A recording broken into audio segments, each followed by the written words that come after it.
Okay, I'd like to have your attention. Can everybody hear me? Back in the back? Everybody hear me? All right, good.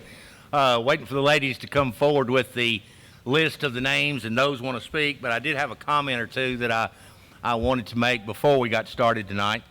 First of all, I need to call to order this June 6th meeting of the 2023 regular session of the Lincoln County Budget Committee. We're pleased to have everybody here with us tonight. This meeting tonight is kind of unique from the standpoint that it includes a public hearing also, which will be the first item on the agenda. This is something we do every year at budget time, is solicit comments from the public.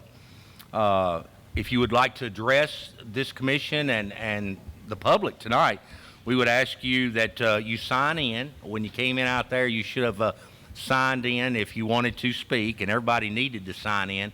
That's state law. The legislature wants to know who all came and how many came, so that's the reason for that. It's a matter of the public record if you speak tonight. So we have a couple of sign-in sheets out there, so if you didn't get a chance to sign in, please do so. I think we caught everybody as they came in.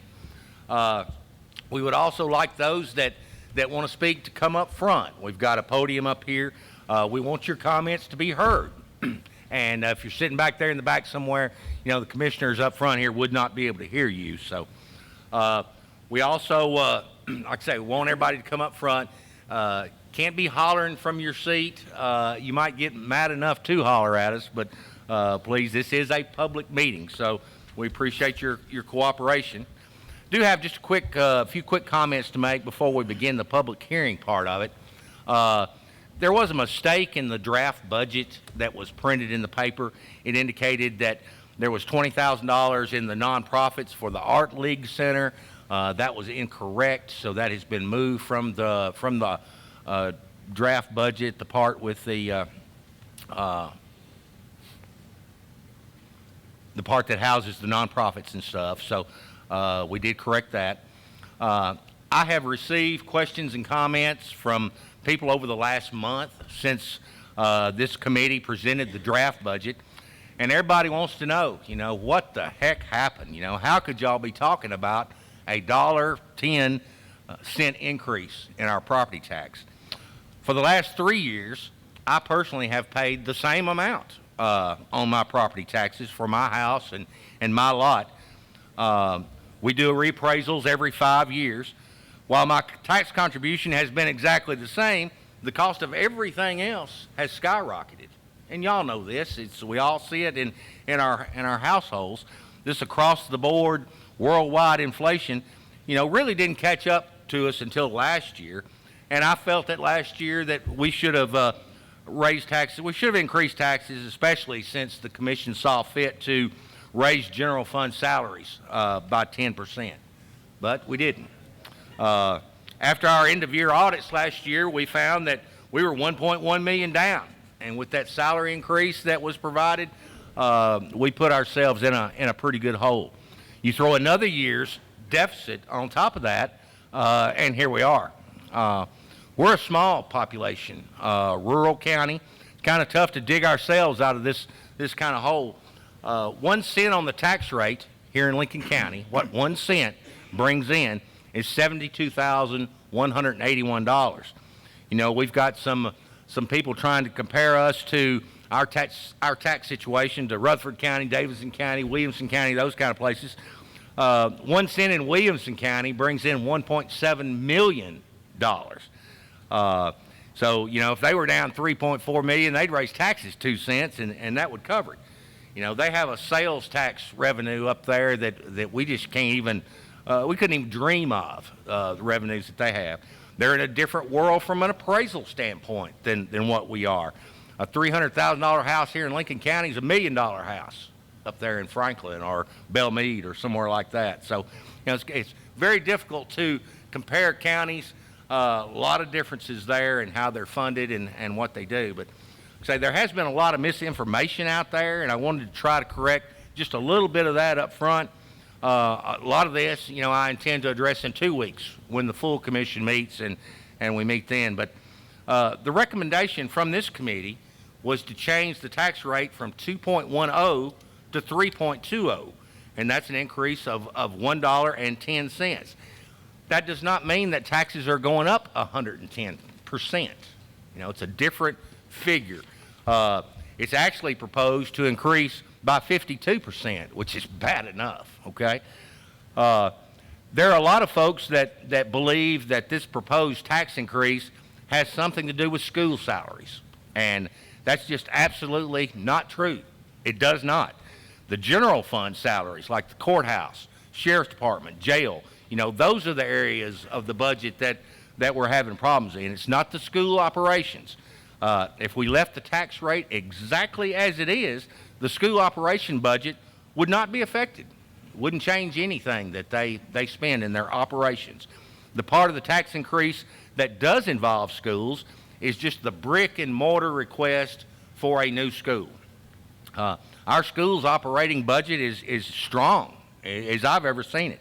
We've had very strong leadership with our school board and our past superintendents. Mr. Jerry Pendergrass was a long-time school superintendent or school board chairman, did a fine job, and current school board chairman Tommy Stevenson has continued that leadership. We've been able to increase our teachers and staff salaries and those kind of things, in large part due, and Dr. Heath can correct me, I've got him up here because he can answer those school questions a lot better than what I can, but a lot of our increases in teachers and staff salaries have been due to the governor and the legislature and the TESSER programs that they have provided for us. So we've got a strong fund balance within our school.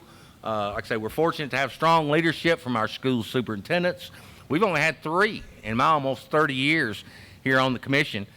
Stan Golden, Dr. Wanda Shelton, and our current director, Dr. Bill Heath.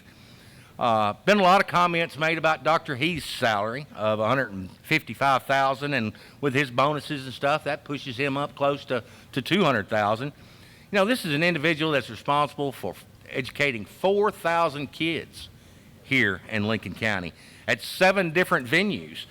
Got 600 employees in our school system.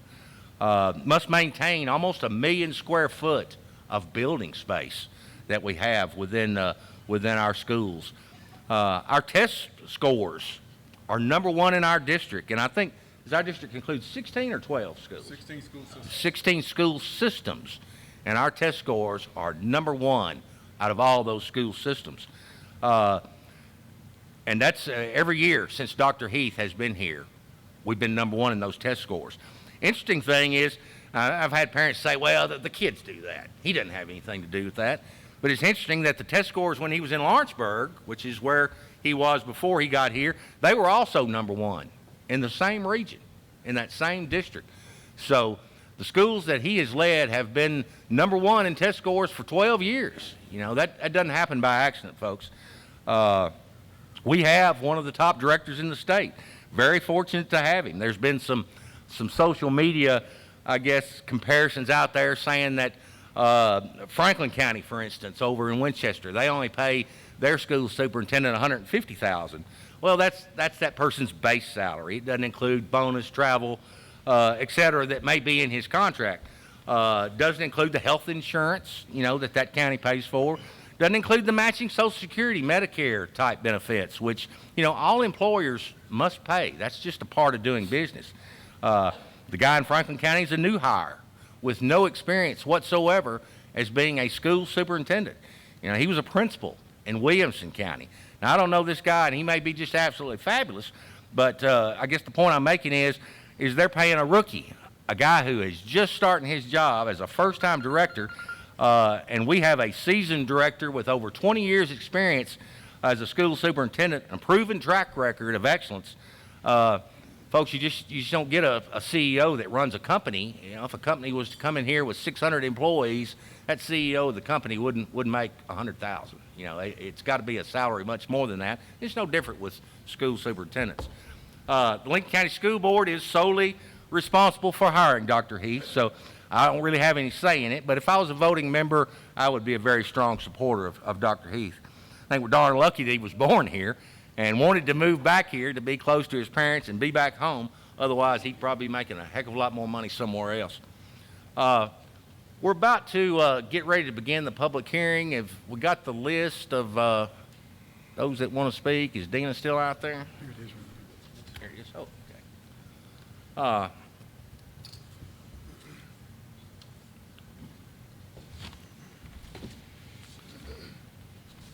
Got a number of people that want to speak. I guess I'll just call you up. Nathan Webb, first on the list. Everyone, you have 5 minutes to speak, and that should be plenty. If that gets to be a problem and it's not enough time for people, you know, we'll let you come back and speak again once everybody's had the opportunity to speak. But I want everybody to have a chance to speak. So, Mr. Webb.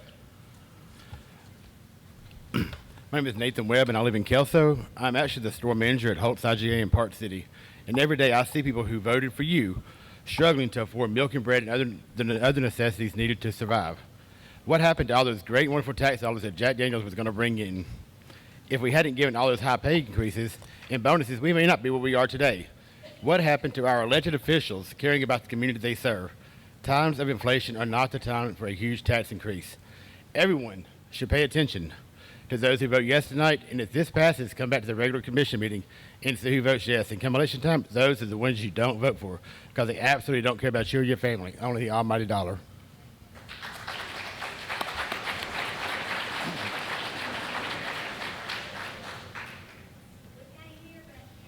Yeah, I couldn't hear that well either. Where's there he is.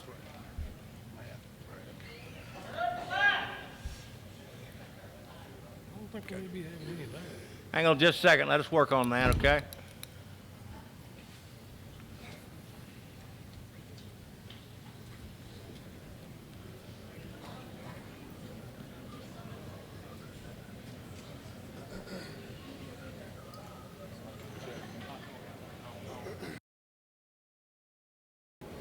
Next is Mr., and I don't know how to pronounce his name, Mr. Don, is it Ostringa? Ostrenga? Stringa.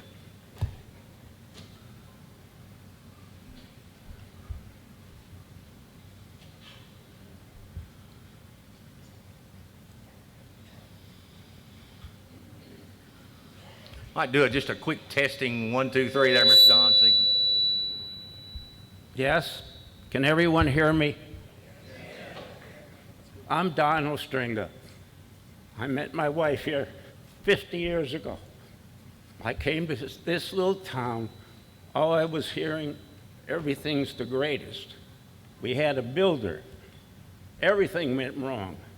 You can't imagine the problems we had. Now we've been here since 2002, and I'm hearing about all these raises. I pay city tax, I pay county tax. We live at 858 Fairway Drive. We've been there since 2002. We got a hole in the blacktop in front of our driveway. We ever get it fixed?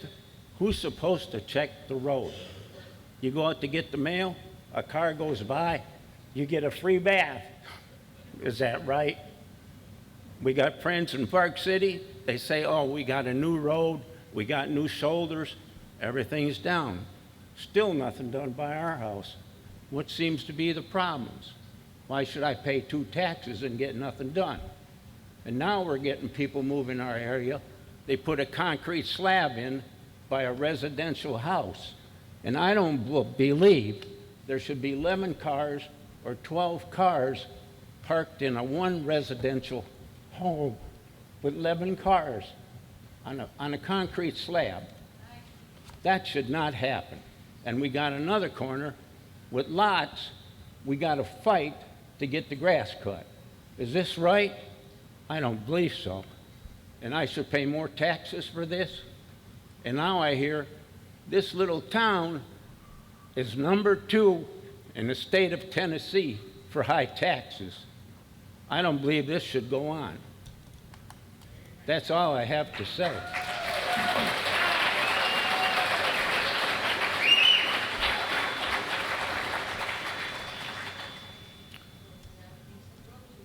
Mr. Don Jenkins.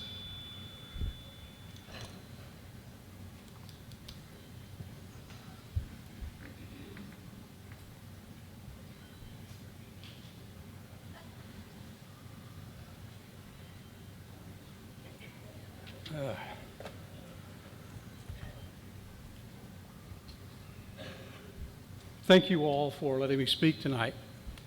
Let me set the tone.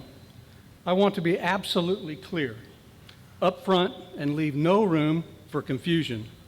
The proposed budget is unjust, is an affront to every taxpayer in Lincoln County. The collective effort of the Budget Committee fails to consider the impact upon the citizenry of Lincoln County as a whole. It is therefore nearsighted, lacks representative consideration, and is patently unfair. In fact, it does harm to the citizens of this county. This budget attempts to assign to a select set of taxpayers a burden that, if absolutely needed, should be spread much wider. As commissioners, you live among some of the best, hardworking, honest people who have entrusted you to serve them and to exercise sound judgment in all matters, and especially matters that strike so close to home: eat or pay taxes. The proposal focuses on a need for raises and a school. Your premise is wrong. There is no need for raises or schools. These are wants. The need is a place to teach the children. If you can't identify the problem, you're not likely to find an acceptable solution. Let me suggest a couple of considerations and recommendations to obviate this matter altogether. Raises, no raises. Schools, no new school. Consider temporary buildings. Many school districts use such and are perfectly acceptable, and they last for many years at a fraction of the cost of what a $32 million or more new school may be. Broaden the tax base to increase revenues through user or impact fees, wheel tax, sales tax, or how about collecting the $1.3 million from Hydrotech and the solar farm? Reduce overcrowding. Reduce overcrowding by limiting out-of-district children. Use existing buildings more wisely, like the one we're in. The mayor should exercise leadership and rein in these Economic Development Board corporate sweetheart deals that are in lieu of paying exceedingly low taxes for 20 to 30 years and generating relatively little added tax base. Leadership must be exercised to allow for alternative methods of revenue generation. Maintenance dollars should have, and still can be, set aside to keep the school in acceptable use. Throughout my career, I have worked in 80-year-old buildings that may not have looked pretty, but worked just fine because they were maintained. What I am asking this commission to do is to consider the people you will be harming by voting for an increase, and to return this proposed budget to the committee with explicit instructions to find another way. Also, taxpayers should know that salaries and compensation of at least 10 folks are already over $100,000, and with this increase, for an example, one gentleman will make approximately $250,000, and we should all know of the $700,000 set aside for bonuses while the rest of us eat beans and rice.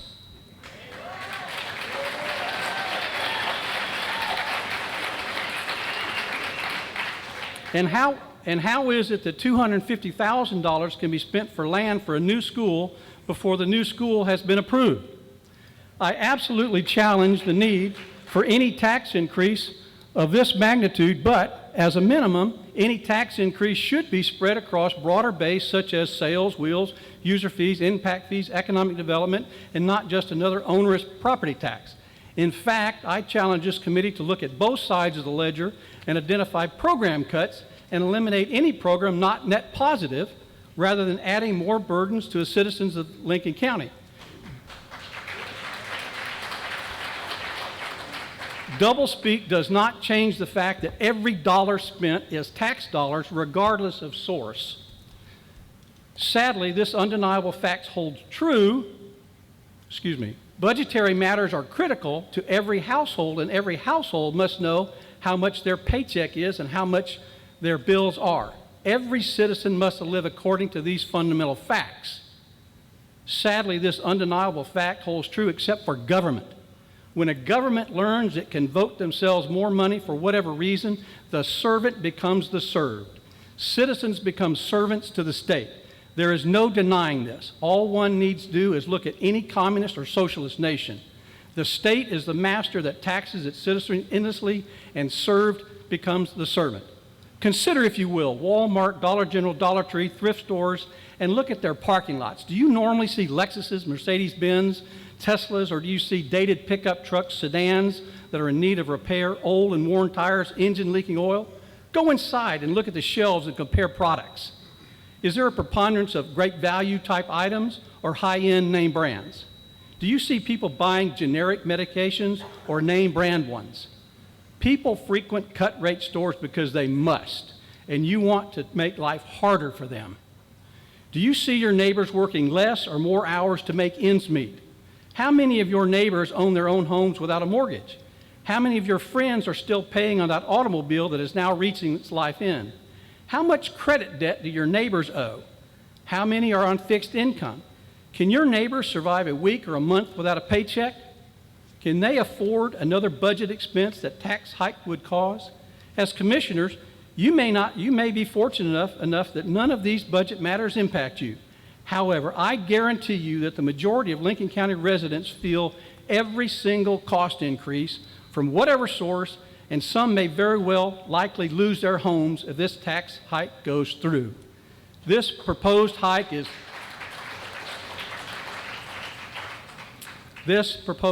a cost increase of 52%. 52%. Let that sink in. Increase in cost. I hope I have been clear. Thank you.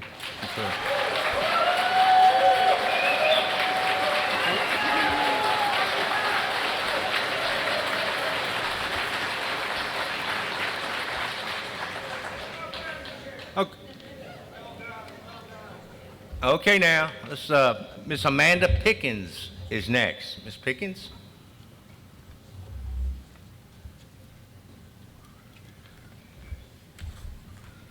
Good evening.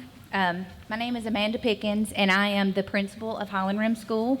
I'm going to shift a little bit. First, I want to thank all of our commissioners, members of the Budget Committee, those sitting in the audience today. Those of you who visited Highland Rim School, I want to thank you again. And those who were not able to attend in person, there was a tour, a video tour that went out on our social media and our district website, and I hope you had the opportunity to view that video as well. I come in front of you this evening as principal of Highland Rim School. And one of the most important responsibilities that is defined in the Tennessee Standards for Educational Leadership is to foster a safe and respectful and orderly environment for all. Safe and secure buildings and thoroughly developed action plans is typically what you think when you hear foster a safe environment. But the expectation also includes the terms respectful and orderly when referring to the environment.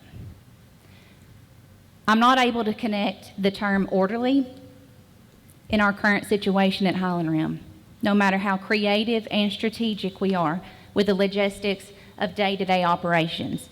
And I promise when I say creative, we are definitely creative. As of today, our student enrollment is 761, and the core capacity of our building is 655. We are 16% above capacity. When you think about that percentage, you're probably thinking that's really not a very high number, but I would like to put it in perspective for you. Currently, we have 2 kindergarten through 3rd grade interventionists who are sharing a classroom with partitions that separate their teaching space. We have a kindergarten through 3rd grade special education teacher and a 4-8 special education teacher sharing a classroom. Our 4-8 interventionist serves her students in a very small room that was once office space for a neighboring classroom. And our speech teacher has her classes and parent meetings in a space that was intended to be storage for backpacks and instructional materials. These are closets. Miss C, our ESL teacher, who also shared with you at an earlier meeting, she serves her students in an area that was once a hallway.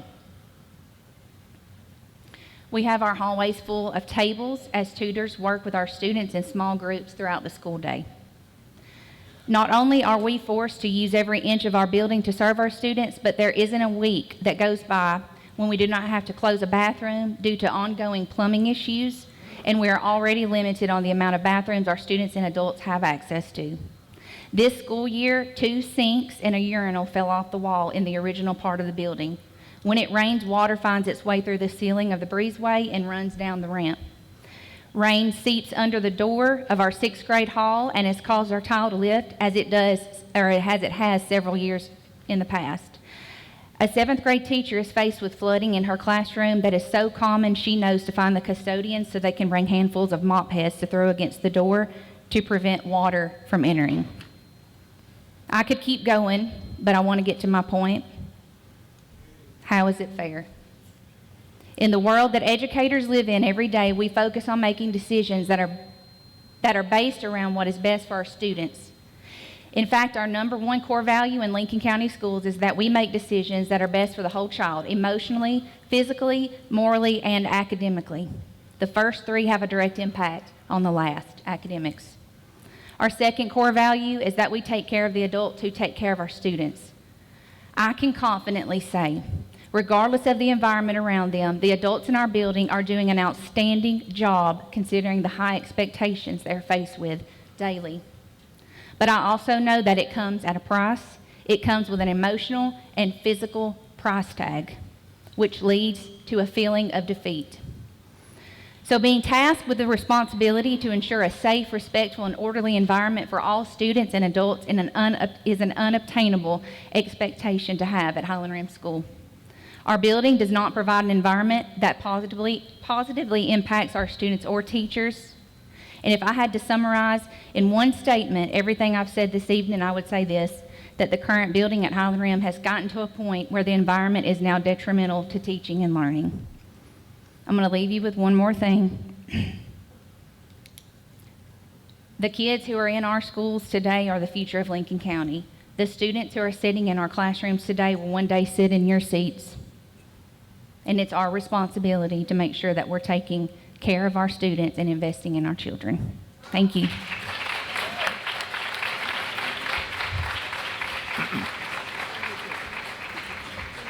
Thank you, ma'am. I'd like to remind everyone, when someone's up there speaking, please don't be shouting out your opinions and stuff.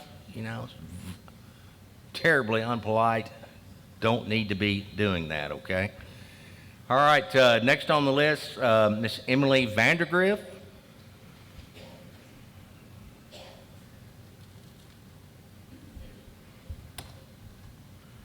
Hello. Thank you for all of you who have been respectful no matter what your opinion is. I appreciate that. My name is Emily Vandergriff, and I have 3 children at Highland Rim. I've been an educator for 16 years.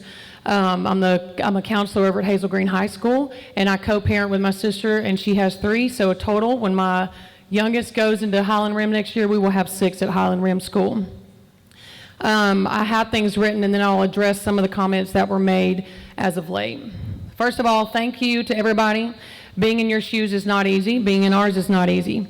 Thank you for giving your time, your talents, your diligence to propose a budget to enhance education. And thank you for giving me and all of us, no matter what our opinions are, the opportunity to advocate for our community and ourselves as we see fit.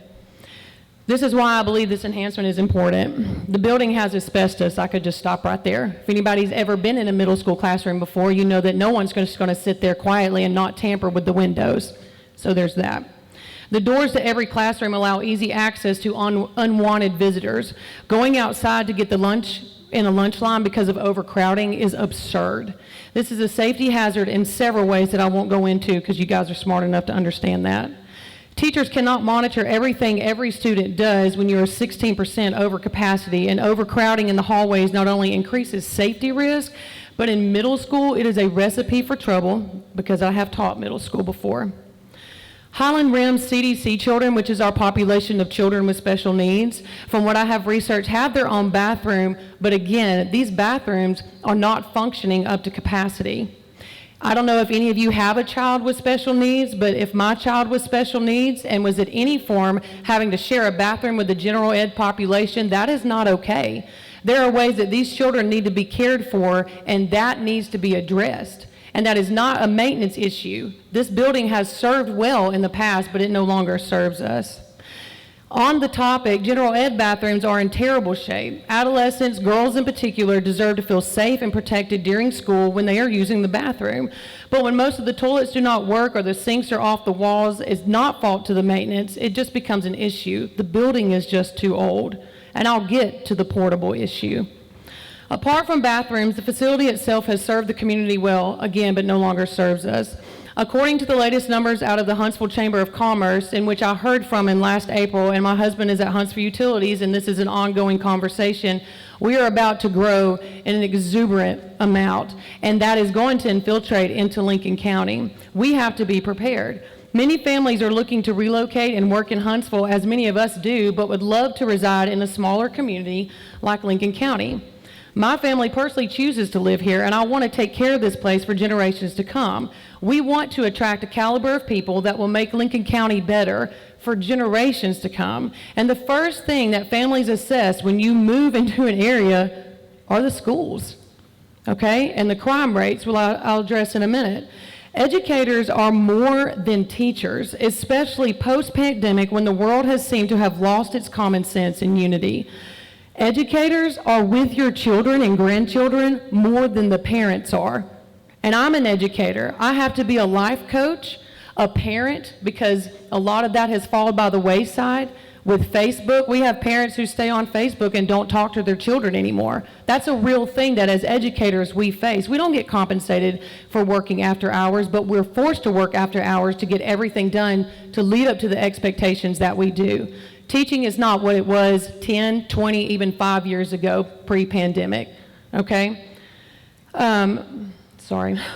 And this goes to, we have to be everything to these children. So the fact that I'm hearing boos when our principal is coming up here and talking about educators is astounding, because we deal with our community. These kids, they are the people who are going to be taking care of you. When you fall out, they're your paramedic. When you need to call 911, they are the ones who are coming to get you. When you go to the hospital, they're the nurse putting in the IV. Do we not want those people to be educated in a place that's going to benefit them, because that's going to directly benefit us? Okay? We have got to put in to our community. We have to put a priority on education because it quite literally infiltrates every aspect of our lives. Do we not want the next generation of leaders to be educated in the best way possible so we're not in this predicament in 15 years, right?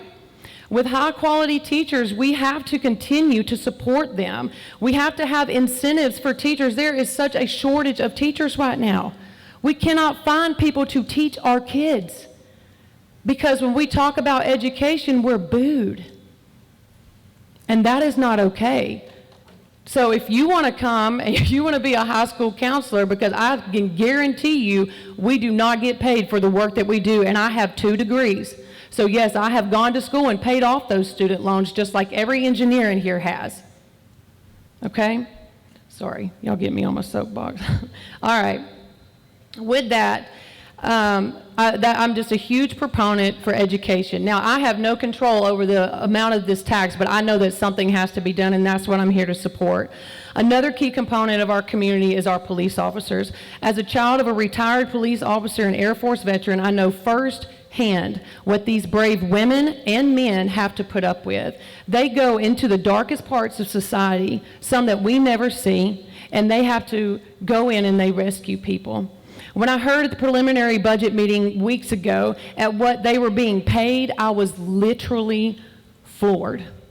I know that we are a small community, but my gosh, we can do better than this. So those of you who supported this pay increase for our local officers, I thank you. We get out of our community what we put in. By supporting our teachers, our children, our grandchildren, our nieces, our nephews, these are all of our kids, guys. They're not just mine, and they're not just Miss Pickens. They're all of ours because we're a community. Inflation is out of control, and we don't have a whole lot of control over it, but from here on out, hopefully we manage better in the future as to not have this type of increase. To address the needs of those who are struggling, as I know someone said, you're eating beans and rice, well, so are we. dude. We're not even eating beans and rice, we're eating ramen. And there's been several times that my paycheck did not make it to the end of the month, and my kids, we ate peanut butter and jelly, so we on the same page, okay? To address the needs of those, personally, I think our churches need to step up, but that's another soapbox. Multifamily homes, I hate to tell you, that is the new poverty. If you go around, and I've been taken on school buses by my principals to see our children who are living in poverty, and it is not what it used to look like. It's multi-families having to live in one home. That's called poverty, okay? Portables, let's just talk about portables, and I'm gonna be done in a second. Thank you, so sweet. Portables can function for a little bit amount of time. Every school shooting that we have had, and I'm just gonna say it, what are they done with? Assault rifles. And I know this state is a huge proponent for assault rifles, okay? A portable is not going to keep our kids safe from any kind of intruder. I don't care what you think about guns, portables is not an option. Teachers have no cost of living raises, and we are also doing the best that we can. Every single teacher needs to be supported. Every government official, I am not pro-big government, but we have got to do a better job at supporting those who support ourselves. Thank you for listening.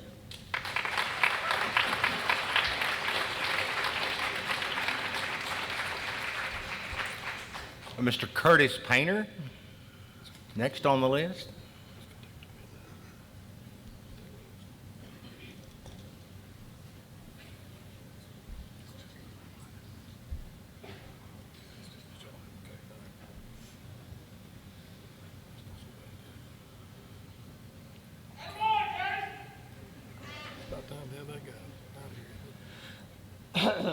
First of all, I'm not a public speaker. Second of all, I don't have degrees behind my name. I'm just a common man. Just a common guy that pays taxes every single year, just like everybody else. My thing is, schools are fine. People need school, people need education. But there's also a common sense thing where our county spends money for needless stuff, like land that may or may not be an industrial place, like, I don't know, to our sanitation workers, some of them, the garbage people, we have to pay them each week, each month, whatever. That has nothing to do with schools, raises, maintenance. I guess what I'm trying to say is that the common people of Lincoln County is barely getting by now. Half of them they don't have an income. Half of them don't even pay their light bill. That's why the light company has an incentive that we pay some of their bill for them. And I'm not going to sit up here and carry on a bunch of old stuff about this, about that, about this.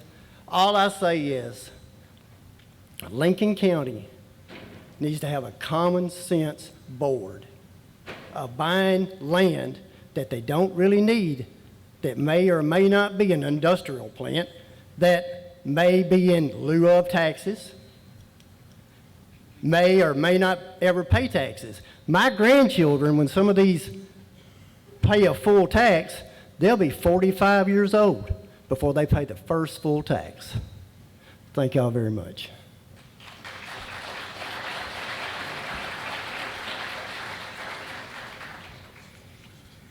Mr. Ron Cantrell.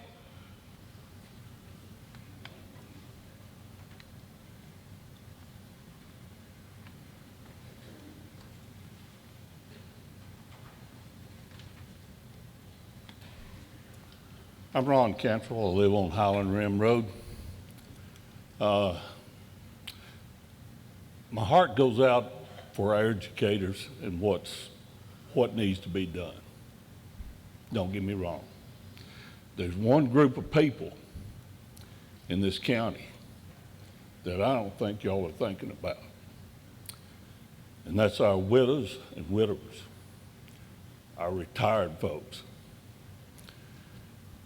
At a church where I go, 250 to 300 on every Sunday.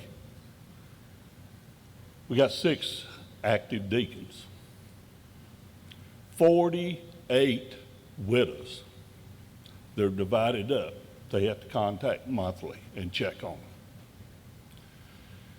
A lot of them don't get a check for $1,000 a month. And you expect them to pay these taxes? They're going to be put out of their homes. What do you think about that? And you're considering this? I could go back in history a little bit of what this board has done. And it's shameful. The money that's been wasted. Wasted. And one of them, the Runway Center and the Fayetteville, Lincoln County, they're overflowing.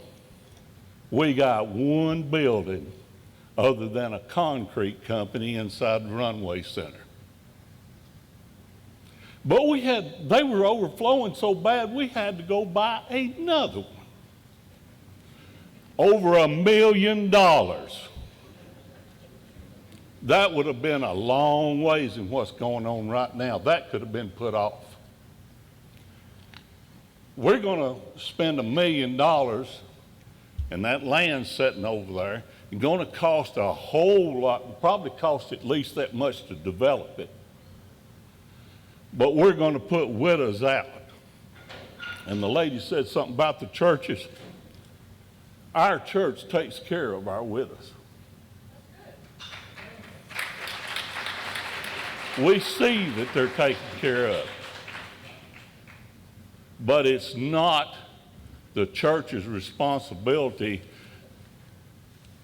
when it comes to them raising taxes to where these people can't pay their bills. They have to pay their taxes before they can pay their light bill, just to stay in their homes. This is not right.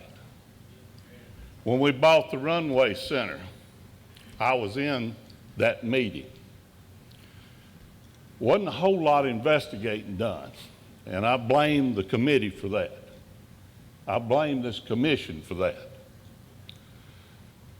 They came in, and we had to do it that day. It was going to go for, fixing to go for auction, so we had to get it done.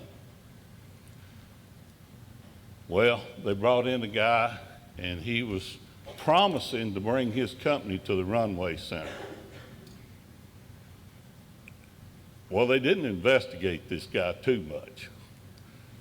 In fact, I don't believe the guy ever moved his company here, if I'm right. I know he didn't. But during that meeting, this guy got up there and told that his company was so good and they were certified by NASA and DOD that they didn't have to get their parts inspected. Thank you.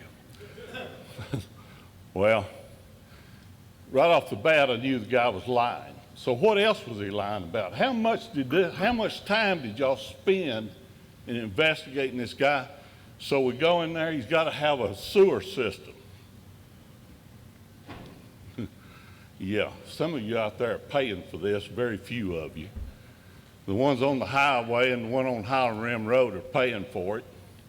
This was supposed to be for the good of Lincoln County, but only the people on the highway and on Highland Rim Road and the individuals, residential folks, were paying $40 extra a month. Now then, that guy, by the way, he didn't happen to know that I was over the quality inspectors at NASA. So I went up to him after the meeting and I asked him about that, and he said, "Oh, yeah." I said, "Well, let me introduce myself." Well, he changed his tune, started changing his tune about everything he said. The guy never moved his business here, and that was a waste of money. Let's do something for these elderly people in Lincoln County. I'm going to make it through this. But let me tell you, y'all, there is a vast, you ought to know the statistics. Y'all are our commission. You ought to know how many elderly people we have in Lincoln County, how many is on Social Security. They're not going to be able to afford this 52% tax increase. Think about it, gentlemen. Have some compassion in your hearts. Go dig somewhere else. Don't dig on these people out here. Let's spread it across the board, as the man here mentioned a while ago. There are other ways, and I'd even say go sell that industrial park and get $1 million of it back so you can support this.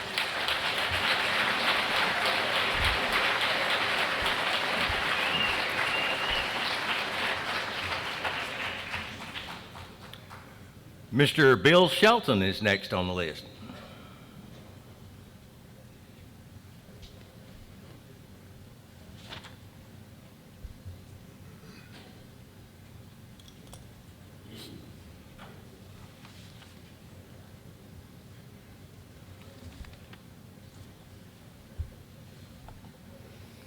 I'm Bill Shelton. I served on this committee 2006 to 2010. So I know a little bit about how it works, and I've been in business for over 30 years in Lincoln County. So I know a whole lot about how business is supposed to work. All y'all commissioners was voted in to represent people in your district. When I was a commissioner, there was a lot of times I didn't vote the way Bill Shelton thought. I voted the way the people in my district wanted me to vote.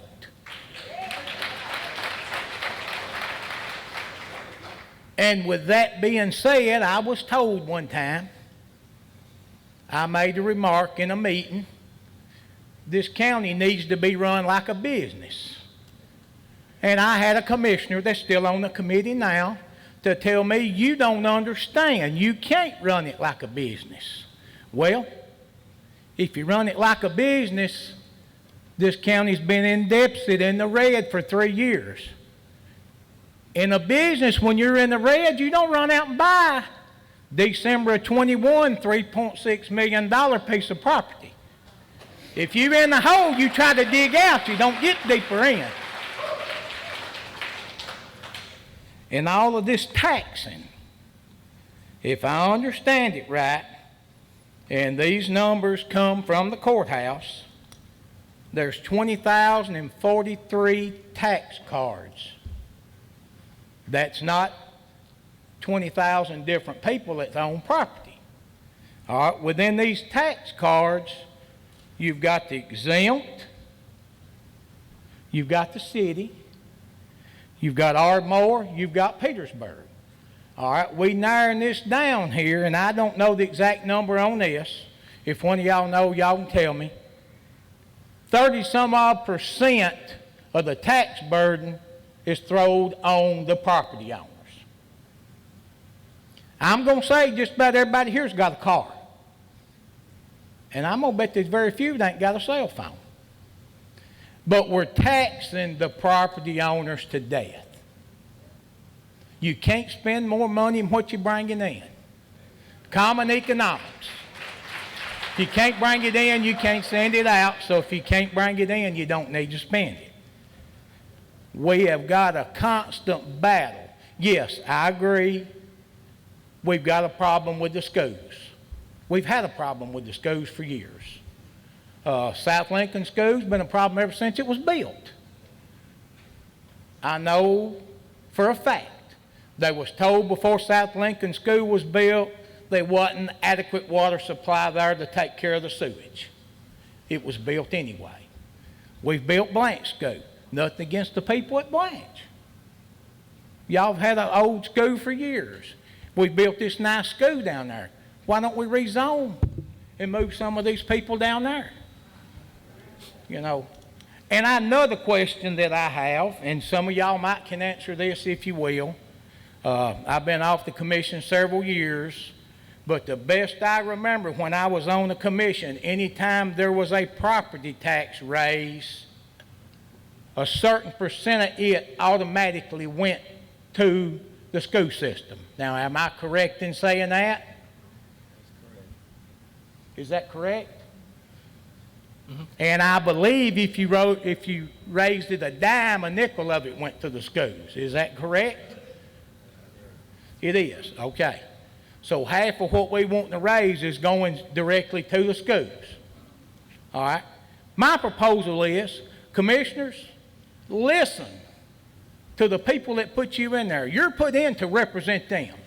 You're not put in to voice your opinion.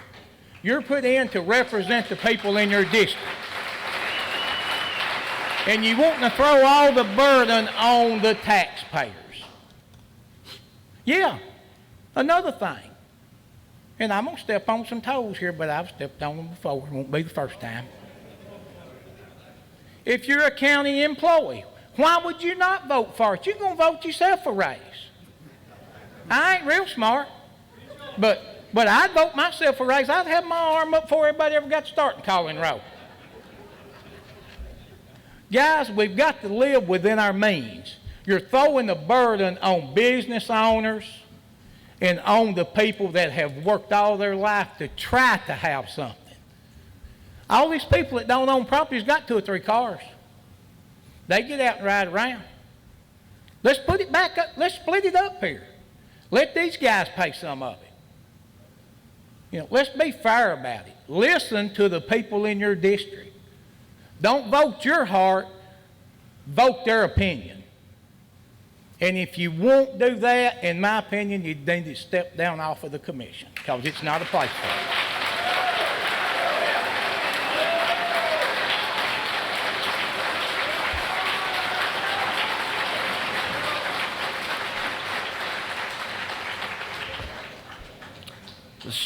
Steve Halberg is next.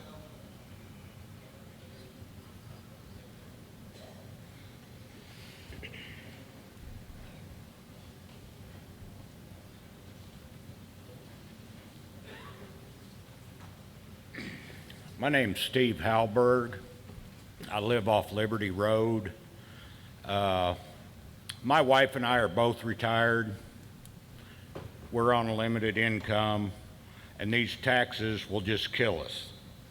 At this point right now, the other day with the city taxes that are on us, I went to Hazel Green to Walmart. I saved almost $30 in taxes and 20 cents a gallon on gasoline.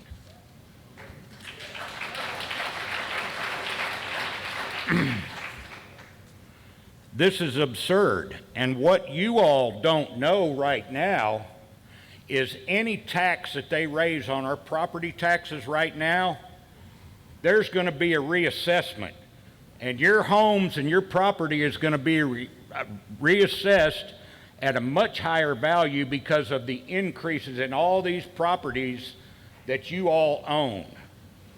So not only is it going to be 50-something% tax, but then when you add that on to the increase on your home, your taxes are going to be even higher. And this should be sent to the people for a referendum to vote on instead of...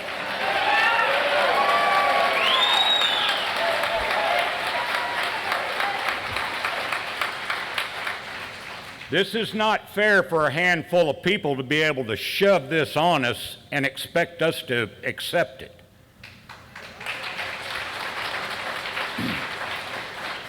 And I think if you pass these property taxes as well as the city, because I get clipped by both of you, and I'm going to tell you, I'm subject to move out of here. I'm subject to sell it and go. And you can get it from somebody else. Thank you.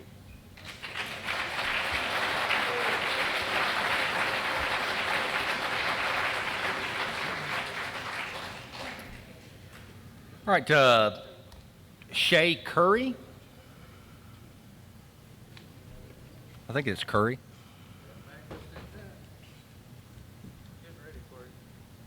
All right, my name's Shay Curry. I'm I'm actually from Skinham, so I lived in this county my whole life. I was born in Lincoln County. And I want to start by, one of your opening comments, you said that your taxes have been the same for 3 years.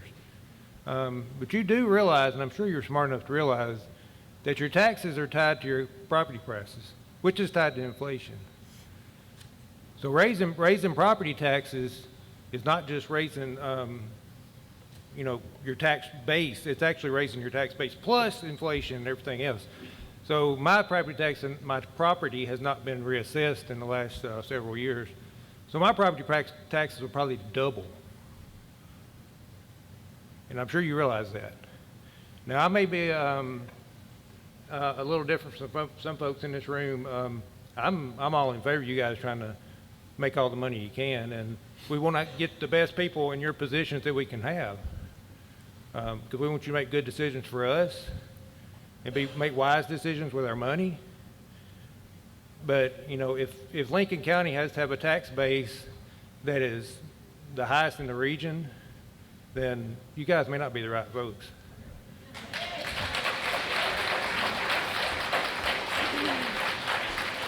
So I don't know the gentleman that was up here just a few minutes ago. I think my wife does. What was his name?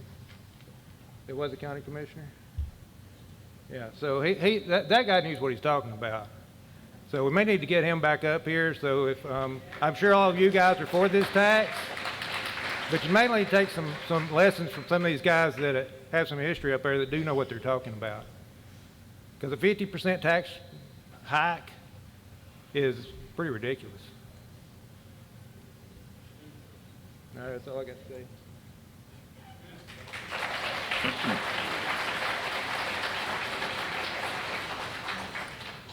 Mr. Joe Fowler?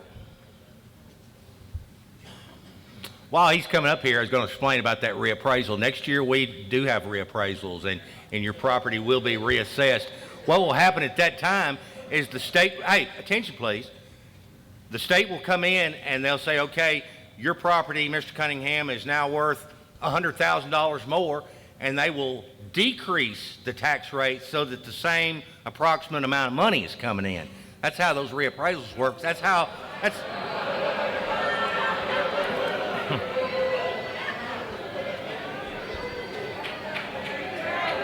And that is correct. That's why you see our tax rate go down significantly every few years. Okay, folks, we're going to have order now. Not going to have the screaming and yelling from your seats. Okay? I told exactly the truth. Okay, Mr. Fowler. My name's Joe Fowler. I can't follow 99% of what I've heard already. I wanted to emphasize, I know I don't look that old, but I wanted to emphasize what fixed income means. There are no raises. The cost of living thing with Social Security and all, no, that don't count. And that's already been emphasized. So I'm just repeating what a lot of folks have done pointed out. But there's one thing they left out. They didn't brag on themselves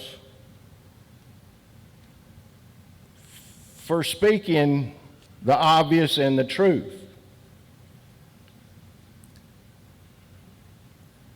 These folks aren't politicians.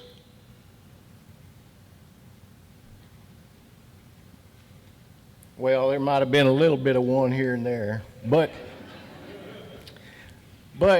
also, I do want to point out, I take offense at a couple things that were spoken of before we started.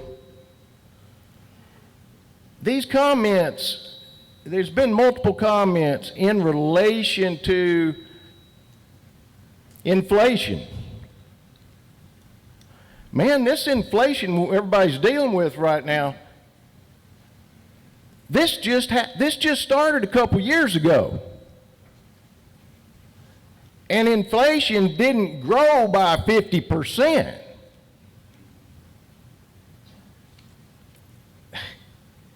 Anyway, we're hoping this is going to come back down. We'll make it through this inflation stuff.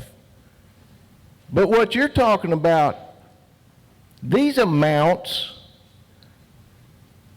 these totals, they affect generations. That's the size of the amounts we're talking about here. Those amounts accumulate over a generation's period of time. Home ownership and so on. I've never heard of such a thing. Thank you.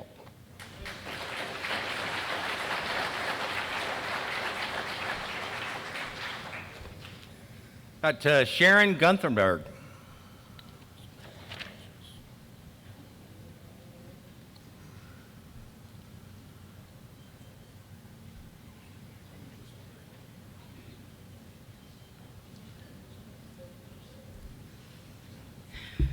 Pull this down. This is not for short people, so, and I don't have a program like some of you have, but I was at a funeral last week, and a lady introduced herself to me, and me to her.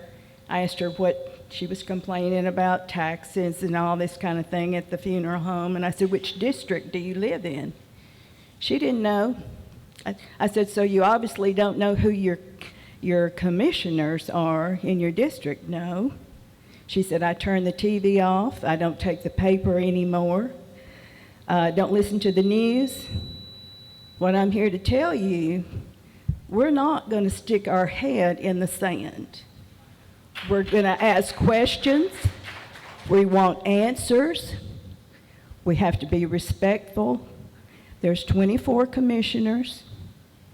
Whatever they vote on, they're just one. Whatever is passed, they're just one vote. This budget committee, our commissioners will vote on what they propose, so the commissioners will know, yes, I'm voting for that, no, I'm not. You all need to know who your commissioners are. If you have a question, you need to call your commissioners. You call the mayor's office if you want to. Find out. If you don't know their number, you call them. The other thing is, as far as our school system, part of our money that we're being taxed goes to our school system. And my husband was a teacher for 38 years, so I know what these teachers go through.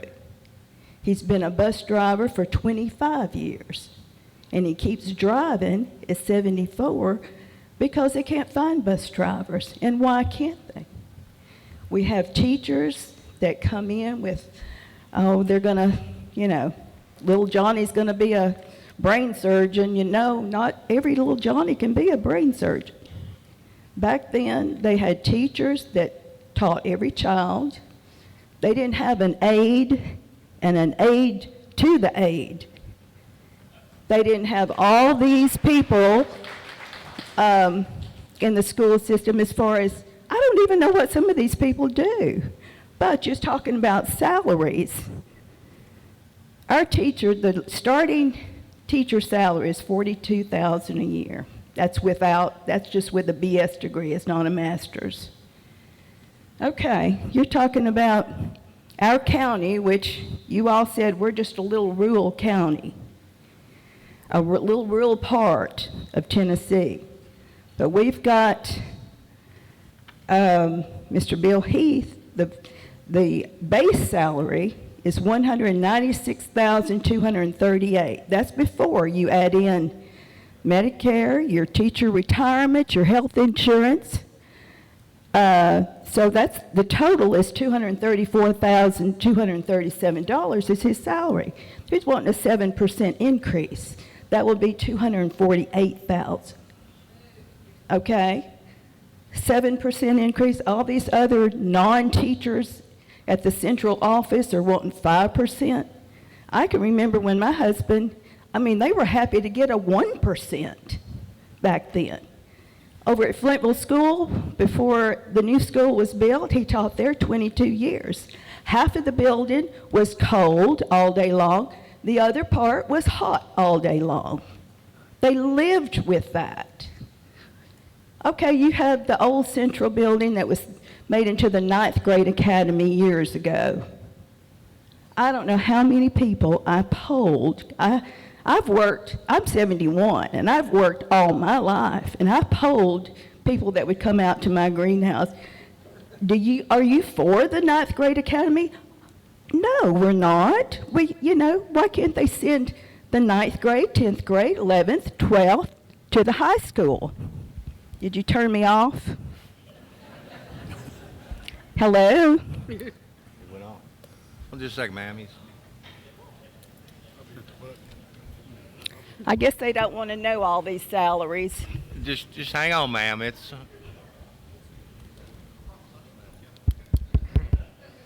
I'm going to stand here until testing. I say 1, what 2, I want 3. to say.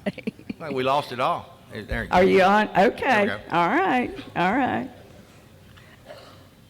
Okay. The 9th grade academy. Okay. But now, guess what? They've sent the 9th grade, 10th, 11th, and 12th. They're all at the same school now.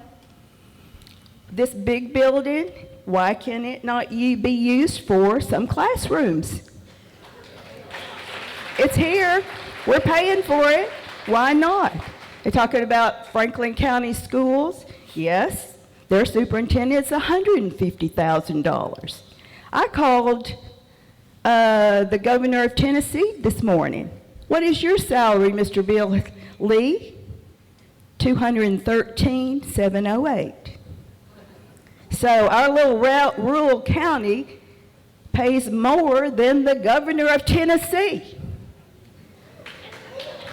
If anything, give our teachers an incentive raise so that other teachers will want to come to Lincoln County. And as far as the wheel tax, we have a wheel tax still, $75. You can go to Franklin County, they don't have a wheel tax, but had 2 bus drivers over at Flintville polling, counting the cars, over 200 in a month's time. Oh, they were coming from Franklin County, Coffee County, Madison County. We're educating their children, but they're not paying the wheel tax. So one issue is, how do we, I pay it on 3 vehicles. Why can't you pay it on 1? But I don't know what the answer is, but you got to start at the top and work yourself down. I'm just glad that we're here. I think we need to have more meetings like this so people can voice their opinion and just do it in a respectful way. But yes, call your county commissioners. That's all I've got to say right now. Maybe at another meeting I'll have more.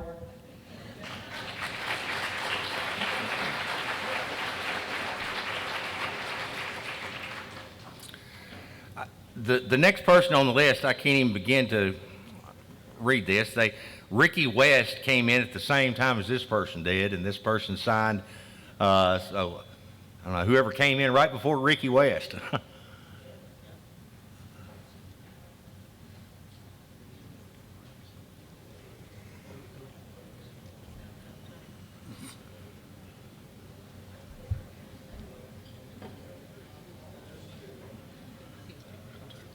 Hey, my name's Odie Parks. I live out on the Huntsville Highway there. Seems like everything I wanted to say has been said, And now I believe what y'all need to do is try to compromise.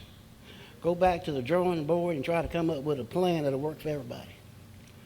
I think that's the best solution here. What do you think? Do you think y'all can compromise? Because these people are speaking the truth. Like the runway deal out there, the airport out there, couldn't even get a license for an airplane to land out there. Money went Charles Glegan, somebody, I don't know where it went. But I think that's the best thing if y'all do is try to go back to the drawing board and try to compromise and come up with a solution that'll work for everybody. That'll be fair for everybody. Thank you.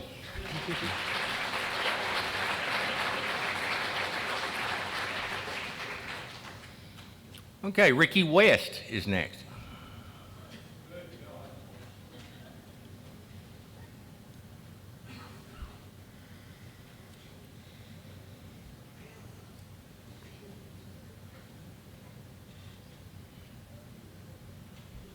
Folks, I've heard something that hadn't been mentioned. Nobody's talking about cutbacks. How many vehicles does Lincoln County own that we're buying fuel for, maintaining the insurance, tags, tires? Everybody else buys their own vehicle. We're furnishing vehicles 365 days a year. For county use only, it's been taken off. For government use only, it's been taken off. And no riders has been taken off every vehicle. Who authorized that? Anybody got an answer? How much does the fuel cost for all the county vehicles to run around in this county? City of Fayetteville's the same way. Nobody knows. That's all I got to say. Y'all need to look at cutting back, not adding taxes. Thank you, folks.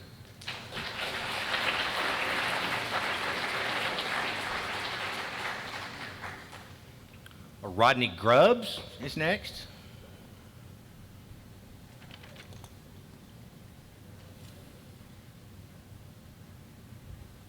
A lot of what I had in mind has been said. One of the things that I wanted to address, by the way, I live in District 3. Hello, Commissioner. I vote. You know, I've been pondering why picking on the property owners. And, you know, one thought that comes to my mind is there aren't as many of them, probably, as there are general voters. So if you're going to tick somebody off, maybe you would pick the smallest constituency to make angry, because maybe that's not going to cost you enough votes. And let's face it, a lot of people don't pay much attention to county commission votes. You know, in my district, the three of you were the only three on the ballot. That might be different next time, by the way. And, you know, several folks have said this, and I suggest this as well, is spread the pain a little bit. Now, you talked about inflation as being one of the reasons. And what I was really hoping to hear when I got here, you know, I'm a citizen. I've got grandchildren now. My kids are grown and gone, you know, out on their own and adults. But, you know, I want good schools. I want roads that don't have potholes in them. I want parks to go in. I want to be safe. I think everybody here wants that. And we know that's not free. And, you know, core inflation's been 9%. If you'd walked in here and said, we're going to ask the people to pay 9% more and just to keep even, I could probably go along with that. What I haven't heard is what's going to fall off the table? What is, you know, we can't give so-and-so a salary increase doesn't really make me feel good about spending more money. What is it specifically? Where is the budget? I went online before I came over here. I wanted to see what is this year's budget and what is the next year's budget, and see if I could figure out, you know, where the problem is. Maybe I could figure it out. You know what? This year's budget's not online, and you mentioned that it was the proposed budget was in the paper. I guess I missed that. I'll see if I can find that and look for it. I was really hoping what I would hear from you is, here are the major expenditures that have gone up, and if we don't pass this tax, here's where the pain is going to be. I haven't heard that. I think, honestly, I'm being honest. You know, I know you commissioners are not here for the money either. You're not making a whole lot of money to be commissioners, so I appreciate what you're trying to do for this community. And I'm honestly asking you, maybe if you went back to the drawing board and you said, hey, citizens, here's what we spent in the last 2 years, this year, and here's what we need next year, and here's what doesn't happen if we can't raise taxes, and you spread it across the board. A 52% property tax increase when core inflation is 9% tells me that maybe somebody calculated there aren't as many of those property tax owners, so I'm not going to tick off as many people if I do that, rather than maybe a 9% increase across the whole gamut, and everybody feels a little bit of pain. We all have skin in the game. Maybe we're all mad at that point, but that's not just sticking to that one piece of the pie, the property tax, or the property owners. So I guess, I was hoping this was going to be a venue where I could ask a question and actually get the answer back, but hopefully my district commissioner will respond to my email that I sent today, where I'm basically wanting to know what is the pain that we will feel as citizens if we don't go along with this, because I haven't heard it. I haven't heard a specific, this is what doesn't get funded, these roads are going to crumble, this bridge is going to collapse, whatever it is. I haven't heard that. And that's what I think a lot of us would just like to hear. If we heard a really good story of, if this doesn't get funded, or if we don't raise these taxes, these are the things that fall off the table, or we are as a commission going to make this decision not to pay for this, and we're going to prioritize these things. I worked for the federal government for 35 years and did budgets all the time. We didn't do 52% increases from one year over the other, I can tell you that. And you had to be able to tell a story of why you need this extra money if you were going to ask for it, because it was coming out of all of us, the federal taxpayers. So I think from your perspective, if you came to us with a better story, come back to us with a better story of how that pain is being spread across the citizenry instead of just the smallest constituency that you could find, the property tax owners or the property owners, and what falls off the table. I'm a reasonable man. I'll fork out a little bit extra money, and then I would see the result of it. This new bridge, this thing fixed, whatever it is, this new school. That's all I got to say. Thank you.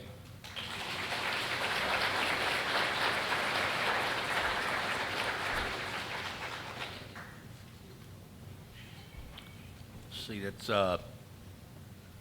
Billy Kelly. We just got him, don't we? There he is. Melissa Henderson would be next after Mr. Kelly. You be after Mr. Kelly, man.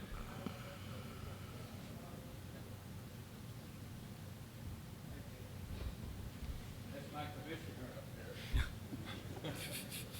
She's a good friend, a real good friend, and an excellent neighbor. But I'm here to say that I cannot support anything that I've heard here tonight, especially 53% on a property tax increase when we don't really know where all the money is going. And I'm disappointed in the fact that maybe half of the commission is not even showing up for this meeting. So that tells me something about how serious we're thinking about this thing. So we have an upside down situation here, folks. And if you folks out here, like you did tonight, if you don't start showing up and going to the commissioners and saying, we can't back this up. And the gentleman that was sitting right over here, that was here a couple of minutes ago, he said, compromise. And I believe in compromise. But to ram this thing through, it's not the Democratic way. Looks like a Washington, D.C., and it reminds me of Nancy Pelosi. Voted in. We got to vote it in, and then we'll find out what's in it. Thank you very much for your time. Thank you, commissioners.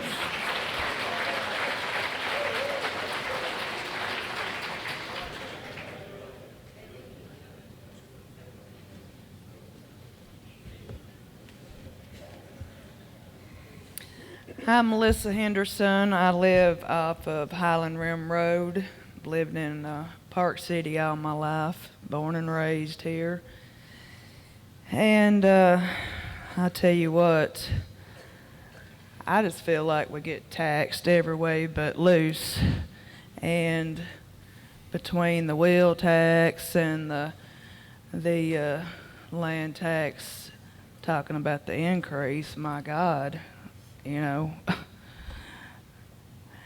I decided, well, I've grown. I've had a garden on and off for years, but, you know, I decided to do it this year also, and then I hear about this. I just heard about it night before last, just by chance.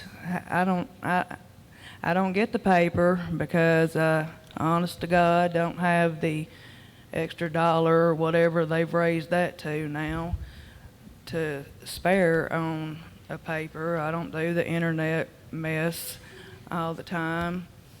I wish they'd send us our exchange like they used to. You know, that way I could get the news, local news, but I don't know how y'all advertised this or how y'all found out about it, but I found out just by chance, and thank God I did, because I wouldn't have known anything about it. So I think this kind of thing needs to be well advertised, you know, so everybody will know, and it does not slip through the cracks and get voted on, and people not know until, oh, they get their statement in the mail. But anyway, yes, I've got my kids. I went to Highland Rim. They went to Highland Rim, and Highland Rim's a good school. I do agree we've got a lot of buildings standing empty that can be utilized instead of building other buildings here and yonder.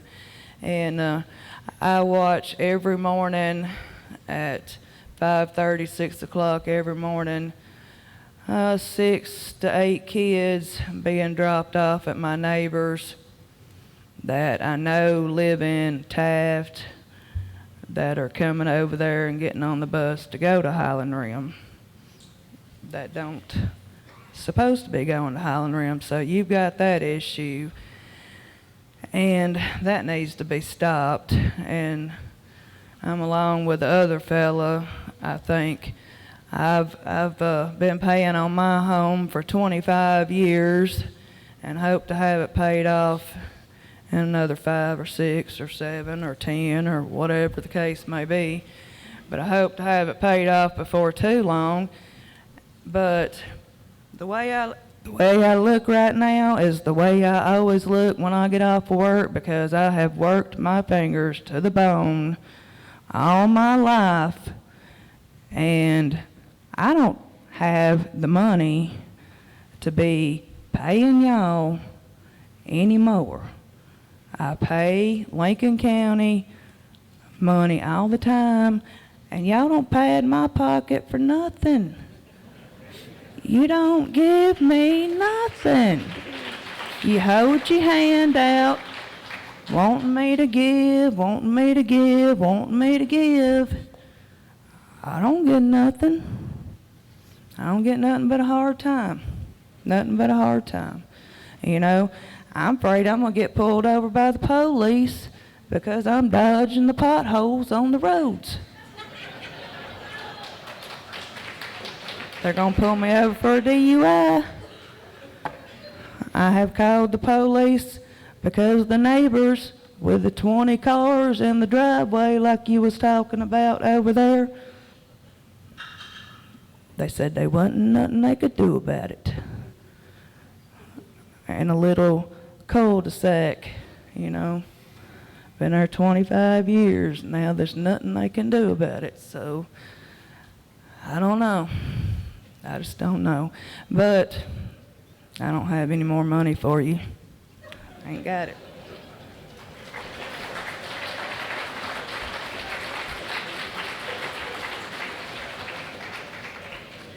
Okay, next, I have a hard time reading this name too. It's John. It starts R-I-D-I-N something, Rodner, maybe?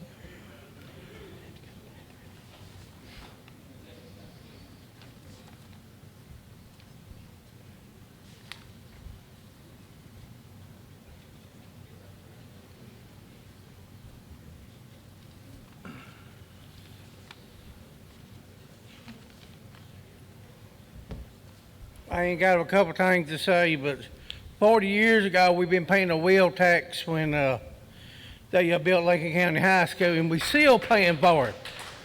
And then we got another wheel tax we've been paying for 10 more years on that, and how much of it's getting pocketed or it needs to just go away. That's all I got to say.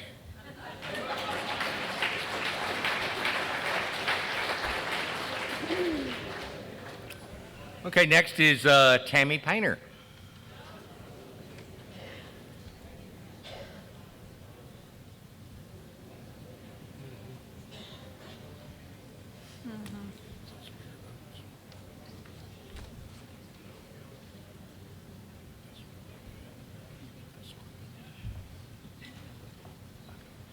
Hello, everybody. I know y'all know I'm the Lincoln County Property Assessor. I've worked in the office for 18 years.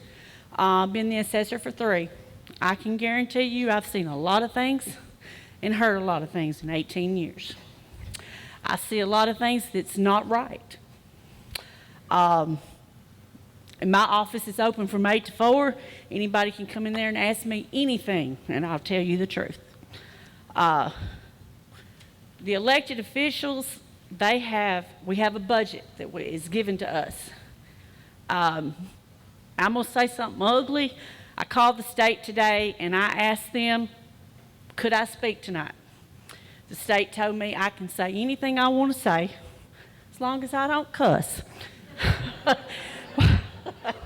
So I'm going to tell it like it is. I'm going to tell you exactly how I feel. The first assessor that I worked for shed a bag for anything that she needed. I'm going to say this. I believe if there was a bathroom in our office, inside the office, we would have to either bring our toilet paper from home or we would have to bag for it. Y'all know exactly what I'm talking about, that we have to bag for anything that we need. Just recently, I asked to renew the contract for my mapper. The office has to have a mapper in order to map your properties. If you have a split, that you're going to split your property, it has to come through my office by the surveyor for it to be mapped out. I have no mapper. They turned me down. So what is my office going to do without a mapper? I'm already short one person already. So from my understanding, if I don't have a mapper in my office from the state of Tennessee, I have to draw it by hand, send it to the state of Tennessee. They will map it at their leisure and then send it back to me and charge the county. And it won't be a nice amount. And I've already talked to them about that. So y'all can do exactly what you want to do, and the mapping will stack up in my office. It's ridiculous that my office generates the tax dollars that come into this county. That means I have a car that I have somebody that goes out, and y'all know, you've seen the car out going around and looking and picking up stuff. You build a swimming pool, you build a new building, you build your house, we have to pick that up. We can pick up over $1 million in 1 week in houses that are being built here. $1 million in 1 week. My office generates the majority of the money that comes into this county. This budget uses for the people to pay. So, and I have to bag for something to use in my office, a mapper that I have to have. I also know that there is places here in Lincoln County that don't pay their full tax. And I don't think that's fair to the citizens. I'm a taxpayer too, and I don't think that's fair. I see a lot of money that's wasted. I'm going to use for an example. our Lincoln County old nursing home over there back in 2020. The county sold it for $5,124. The person that bought it went in, done a little paint job, and sold it a year later for $1,200,000. So the county, that was a mismanagement. Sold it for $5,124, and then the person that bought it, $1.2 million.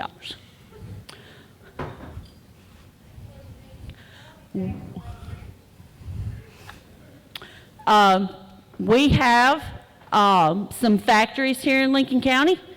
They have an incentive that they go through the industrial board, that they're given an incentive to be here. The way that it's done, and this is just me, they come here and they're given 20 years for an in lieu of tax. The first 2 years they may not pay anything, and then the rest of the years it's set up on a percentage. They may pay 5%, 10%, whatever. They won't pay a full tax until that 20 years. They also get, and I don't know how many people here's got a business, but they get their personal property tax as an incentive too. In just my opinion, since my office is the one that generates most of the money that comes into this county, I should have an opinion. So my opinion is that if somebody wants to come here to set up factory here, they say, this is what I've been told, they won't come here unless we give them an incentive. They bring jobs here. Ask them about the Allura Solar Farm. How many people work at the Allura Solar Farm? Where does the Allura Solar Farm, who does it benefit? Has anybody rode out by there to see? It doesn't benefit Lincoln County, but they get an in lieu of tax. Allura Solar Farm and Hyrotech is the only two places that are in the county that gets that. The rest of our factories they have city and county, but those two are the only two. Right now, as of today, either one of those have not paid their taxes because nobody can figure out who needs to bill them. Because normally the city of Fayetteville is the one that bills for these factories. So right now, Allura Solar Farm has not even paid an in lieu of, and neither has Hyrotech. Neither one, because I was told I was supposed to be the one billing them. I'm not a biller. I'm an assessor. Find somebody to bill it. Also, I'd like to address the reappraisal process. The reappraisal process used to be every 6 years. On an every 6 year reappraisal cycle, the state comes in and they help. They help with the reappraisal. On a 5-year cycle, they don't. They just stand back. I got a call today, and reappraisal is not the year that you do it. We have 20,093 partials in Lincoln County. Do you think that it takes, I have one person that goes out in the field. How long do you think that one person it would take to cover this county? It will take, if I'm at your house today and us checking your property, it's going to take us at least 2 years to 3 to get back to your property because we have so many partials, and I have one employee that does that. One. And your commission is thinking about taking it to 2 years. And then they've took a person away from me. So how are we supposed to do that? The reappraisal cycle does not work that way. My office is the one, the people in the office is the ones that go out and do it. The state doesn't come down and do that. I talked to the guy today. He's coming tomorrow from the state, and he audits what I do. He'll pick maybe 1 or 2 maps to audit what I've already done. But my office, my people in my office is the ones that do your reappraisal. We go out and we look at it, not the state of Tennessee. So I want to clarify that because that's not the way it works. My office works very hard. We also do, thank you. We also, our office, the assessor's office also does the work for the city. We do all, the city doesn't have an assessor. The city doesn't have a field person. Ardmore doesn't have an assessor, and they don't have a field person, and neither does Petersburg. My office does it all for them. I make sure that the city gets their bills where we key everything in. We do name changes, address changes. We do it all for all of these other little entities. But I'm short, people, in this, and obviously the commissioners, all of us elected officials, a couple of Saturdays ago, we all got together and we went to the courthouse and we sat with them and we told them, we poured our hearts out, told them what our jobs consisted of and what we did every single day. We spent from 9 o'clock to 12 o'clock talking to these people. Obviously, some people may have been on their cell phones or their laptops because it either went in one ear and out the other, because then I turn around and I lose my mapper. And I agree that the Highland Rim, I agree for the students. But these high-paid salary people, I have a son that has 4 degrees, and he used to be a teacher at City, making $30,000, $40,000 a year. He left, and he works at our arsenal. He works in cybersecurity, and he don't make what some of these school officials make. It is ridiculous, and he protects our country.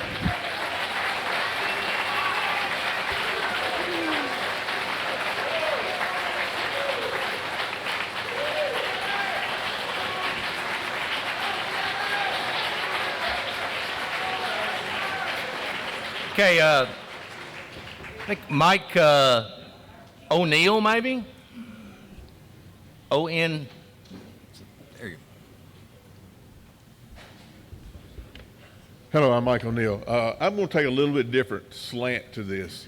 There's 8 of us in this Lincoln County that does income taxes for free.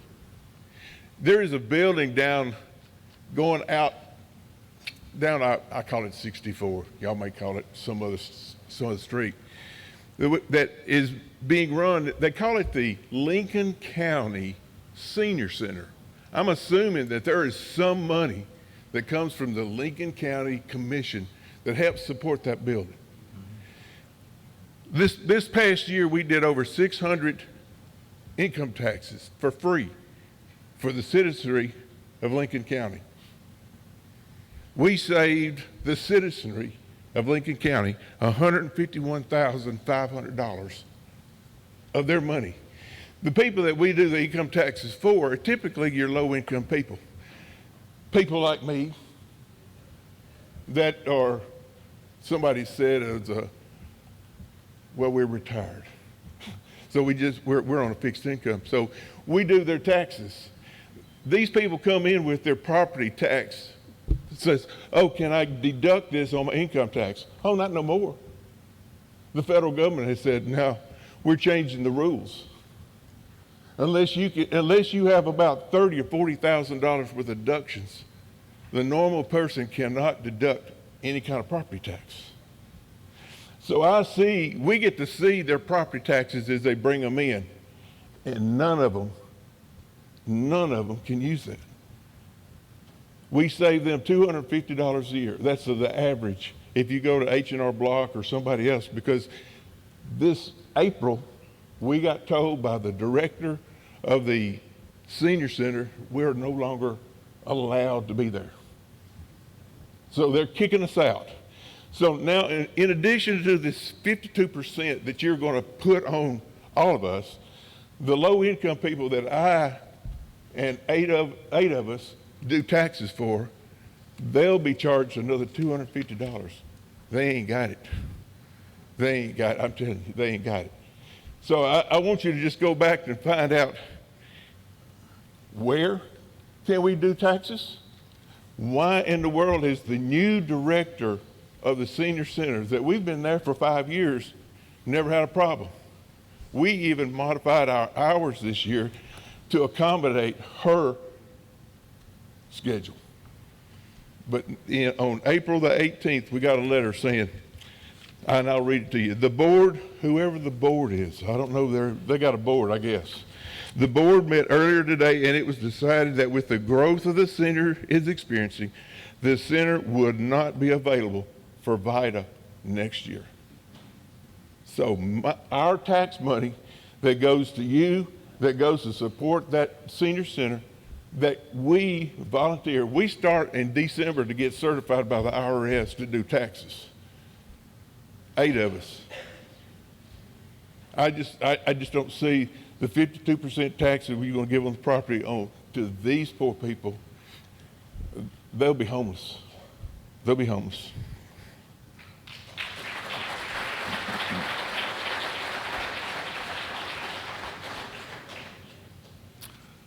Next name is Jeff, and it starts with an H.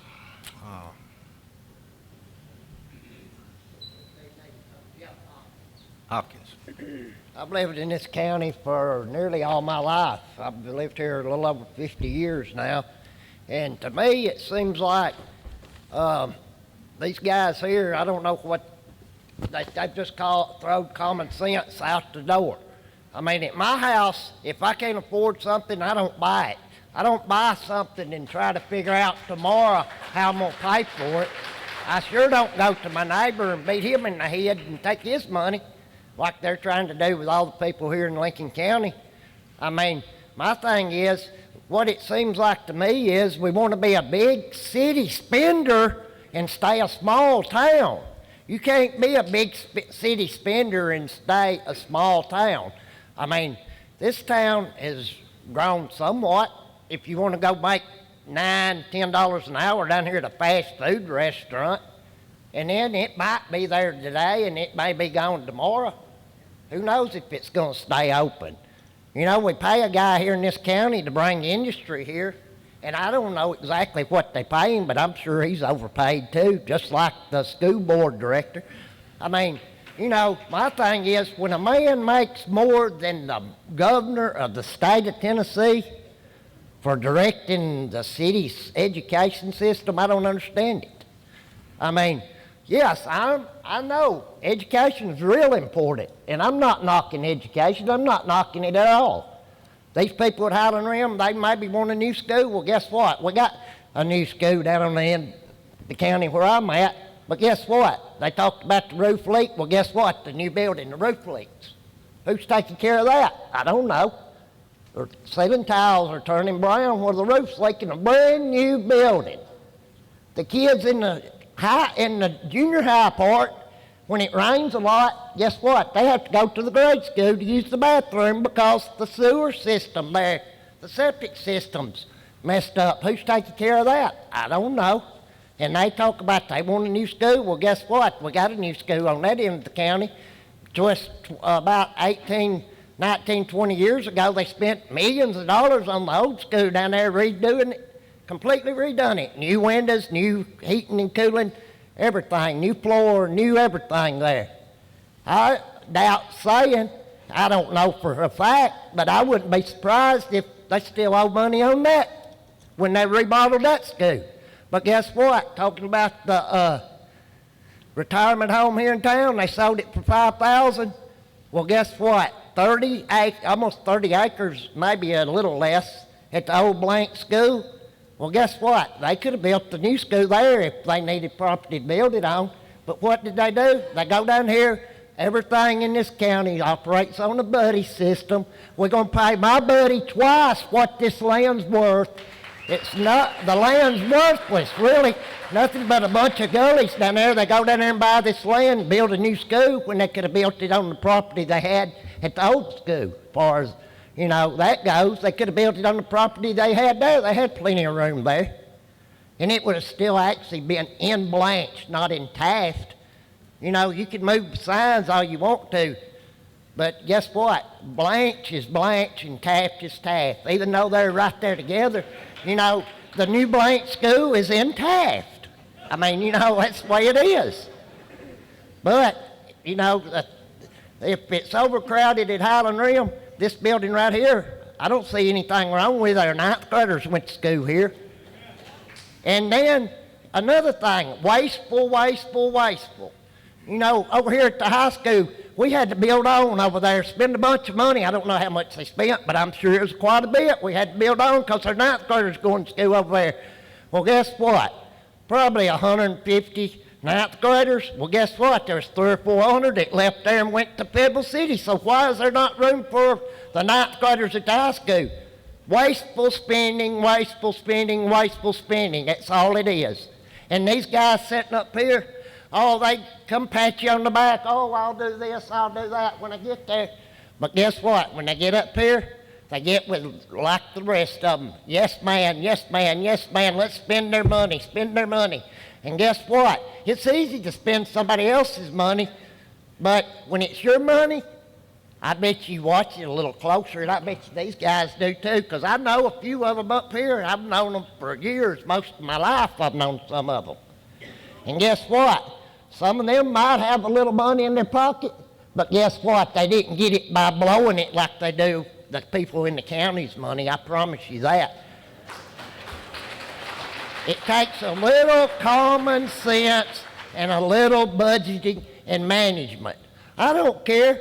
You know, yeah, these ladies saying people laughing and mocking education. I don't think they're mocking or laughing about education whatsoever. We all know, we've all in here have enough common sense to know that education is very important, very, very important. And some of this trash they teaching in the schools today, they need to throw it in the river down here somewhere with a block tied around it. We need to get back to the basics in school today. And guess what? If you teach a little math and arithmetic, maybe they can balance the budget when they get here, because these guys up here can't. Now, wasteful, wasteful, wasteful. You know, if I wasted money at my house the way they wasted in this county, I'd be bankrupt 40 years ago, and I'm only 58 years old. So I'd have been bankrupt before I got out of high school. I mean, it's pitiful. When these guys come asking for your vote, say, well, what did you do for me? Oh, you stuck a knife in my back and you blowed every dime that you could get your hand on that belonged to me. Without us, this county is nothing, because guess who pays the bills here? We do, not these guys. Half of them probably don't even pay much tax. So, you know, hey, they're probably exempt. You know, it seems that's the way it is. Those that make the rules are exempt from the rules. Just like federal government, they make rules, they're exempt. Our state and local government, same thing. They make the rules. I mean, what, 3 years ago we were all in a big meeting up here in town over they're going to do this, they're going to do this, they're going to do this, they're going to make these rules in the county, we're going to make these rules. Well, guess what? Oh, everybody was there that night. We're going to throw that out the door. We're just going to forget about it. Well, guess what? Over the next 3 or 4 months, they creeped a little in there every meeting until they had everything in there that they said they was throwing out the door while everybody was there. So behind your back, they're making all these backdoor deals. Their buddy system is what's killing this county. I don't care what nobody says. I've seen it year after year after year after year. Overpay for this, because that's my buddy. That stuff's got to stop. People, they talk about, we got some leaders in this county that say, well, the reason our youth are leaving this county is because of the housing and high-speed internet. No, the reason they live in here is because people like this right here is running them out of here. They can't afford to stay here because there's no jobs here to where they can make a comparable living wage. That's the problem. We got to drive to Huntsville. I drove to Huntsville for 20-some odd years and worked because I couldn't raise a family on jobs around here. Couldn't do it because they beat you to death with taxes. I'm through, and I'm through ranting.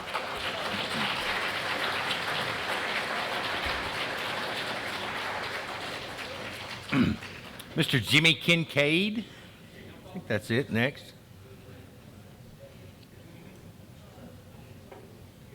Or maybe it's KER, maybe.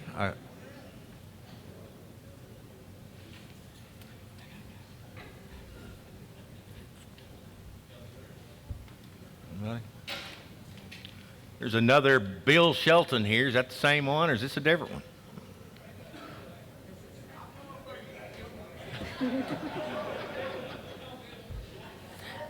I gotta go, but I was gonna tell y'all I need a windshield in my van. It leaks when it rains.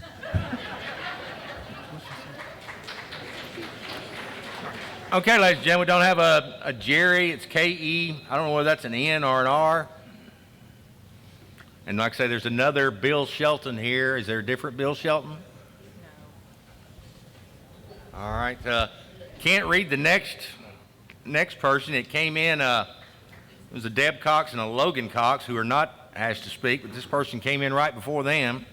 Starts, first name looks like an E, maybe.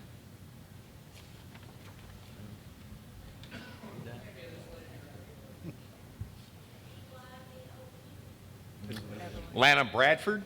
There's a lady right there.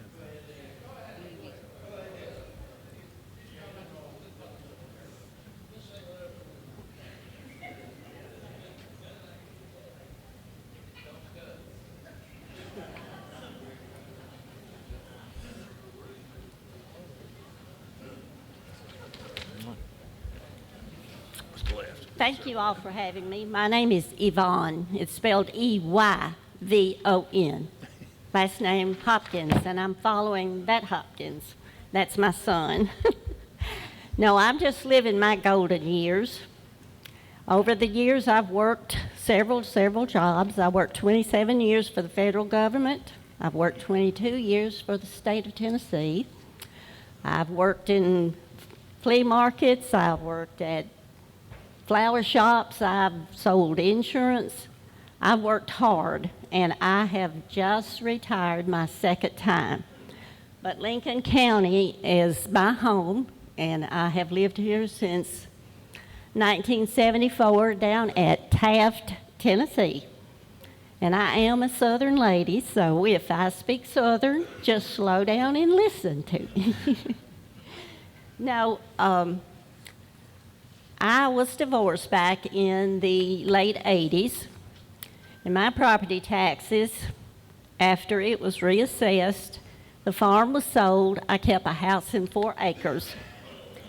That property tax was as much on that house in 4 acres it was on that house in 60 acres when the reassessment was done after my divorce. And now it is almost doubled what it was back then. It's creeped up a little bit along. But like I am, like I said, spending my golden years, I'm retired and I am on a fixed income. And I appreciate the commissioners, and I know they have a hard job, but then they need to think a little bit about the property owners here in Lincoln County. And I know the jobs are not here for these young people that are graduating schools, going off to college, and do not come back to Lincoln County because there are no places to work. So that's really all I have to say. I just wanted to say on a fixed income, it is hard. And my golden years are going to be gone before long, but I'm making it just fine, but still, I have to really budget. So please budget. And do you all have an auditor? Do y'all have anybody that audits or tries to help you with your budget, or do you have budget people with budget degrees?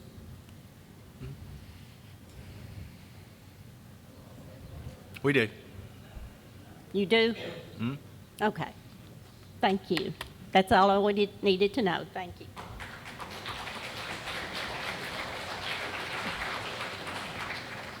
Okay, Lana Bradford.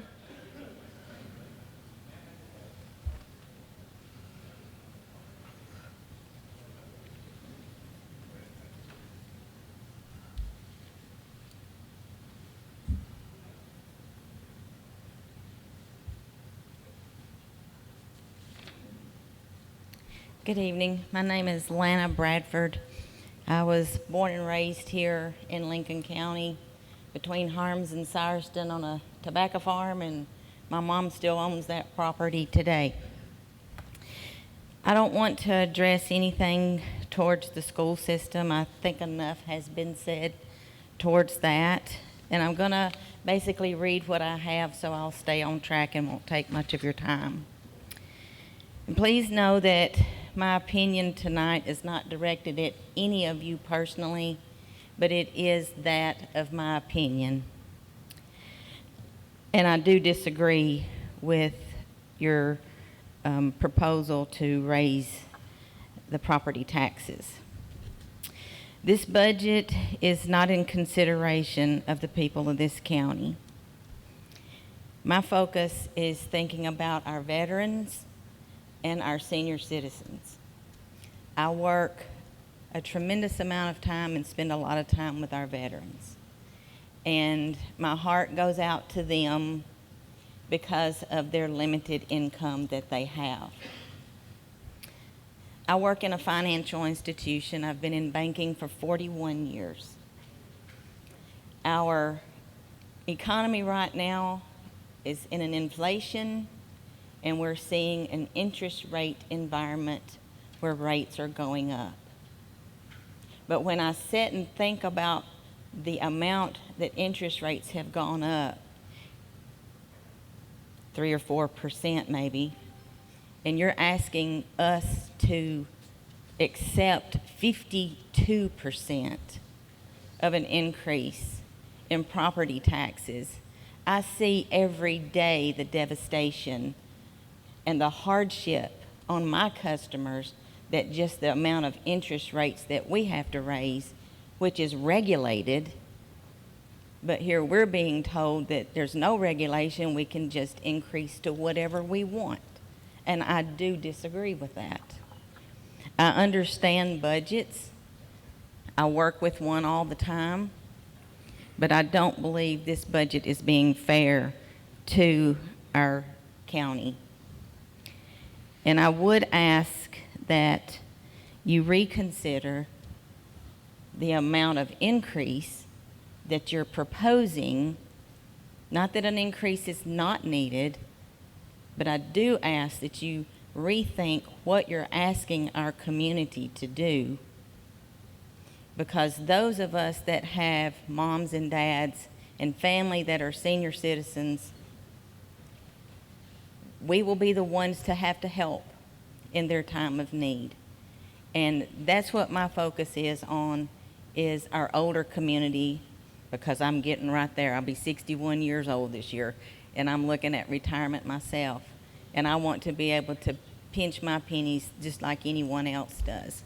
So my hope for you is that you will look to reconsider, and please don't make us have to reconsider who we vote for this next term.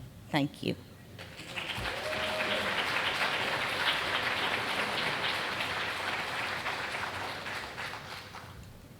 Joshua Kelsey.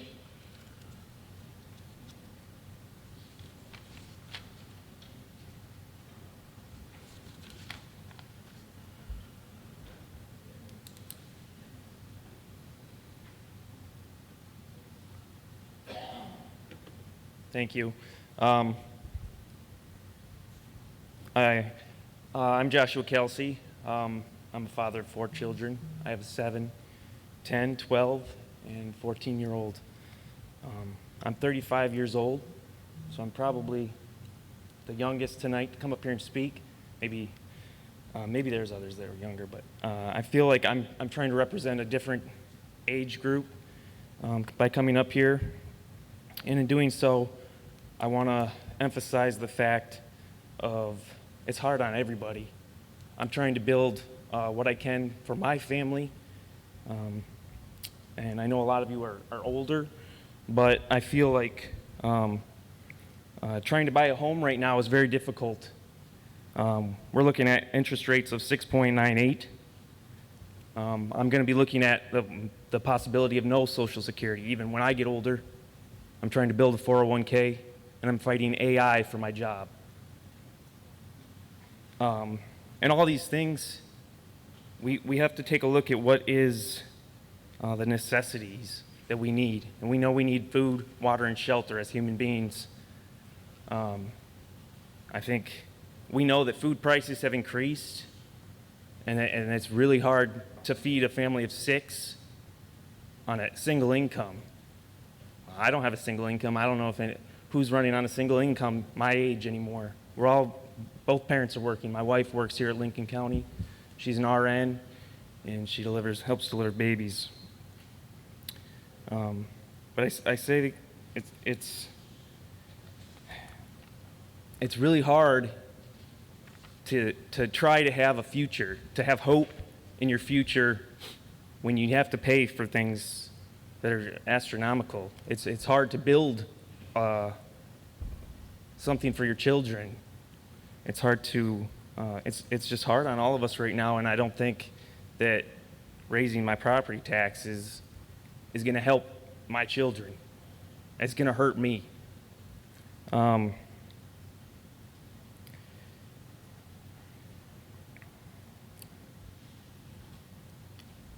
know that we need to make things affordable for the next generation. And obviously the school is important too. That's the next generation thing as well. But you can't hurt my generation to help that generation. You help my family, I can help my kids.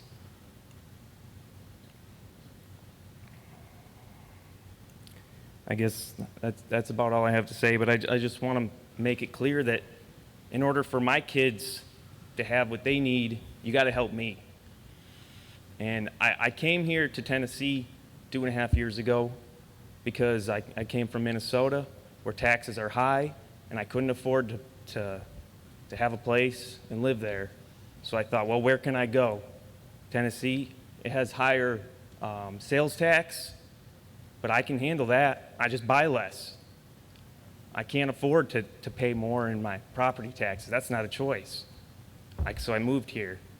I worked down in Huntsville. That's the difference between the Huntsville and the Tennessee. I thought I can afford to live in Tennessee. I just want to say, please don't make me move to Huntsville. Thank you.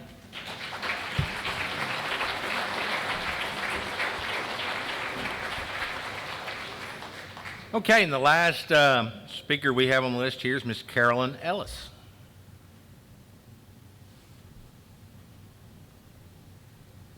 Is Miss Carolyn still here? I know I saw her come in. Anybody else want to speak that maybe didn't get a chance to sign in? Come on up.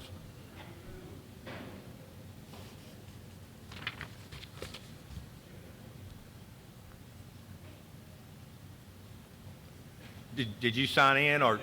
Okay. Okay. What's your name? My name is Steven Solid. Okay, Steve. S-O-L-I-D. So, hey, it's amazing. I know a lot of people have left. This is the first time I've ever come to anything like this. I moved here 17 years ago. Mr. Bill actually sold me my house. I had 4 kids. I live in Old Malina, off Old Malina Road. And I work in Huntsville just like the gentleman that's here, was just here. And I love it here in Fayetteville. Small town. I moved here from Florida. My property taxes were a fraction of what I paid in Florida. And I got 20 times as much land. I got 3 times the house size. I live on the river. It's a beautiful place. It's a fantastic place. It's where I wanted to raise my kids. And I did. I have 1 child left at home. And so I'm thankful. I'm thankful that I was able to get into a place, and I know you helped me. You may not even remember me, Bill, but you helped me get into that house, and I appreciate that. You know, I drive to Huntsville. I listen to the local station 105.5 until it goes off the radio. And what do I hear? I hear all the different things that are happening in our community. I hear the death report. And it's these people who have lived here all their lives. All their lives. Some people haven't ever even been out of the county.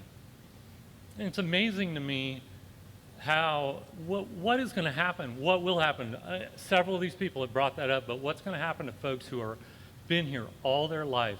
They've been on a fixed income, they know what they can do, and then all of a sudden now, a 52%, I didn't even know this.